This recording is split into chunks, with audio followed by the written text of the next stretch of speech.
大家好，这里是吃好喝好的美食台，我是今天的嘉宾陈斌，川菜厨师。在我们四川，小煎是一种很家常的炒法，比如小煎鸡、小煎鸭、小煎头。今天跟大家带来一道小煎排骨，它也是我们自贡的一道名菜。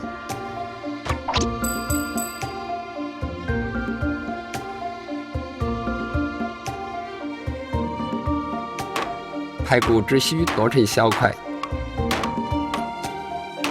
清洗干净，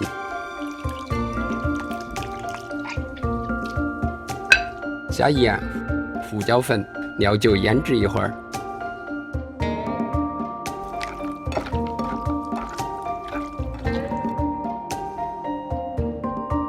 这道菜的风味离不开这3种辣椒：二荆条、小米辣、泡椒，分别切断。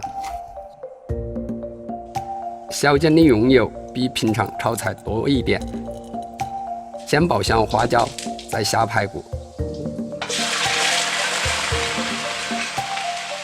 一直煎到表面没有什么水分的程度，排骨的香味才出得来。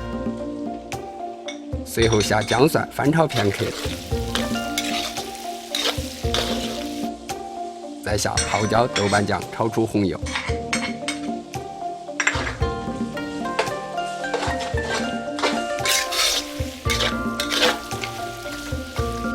最后下小米椒、二荆条、葱白，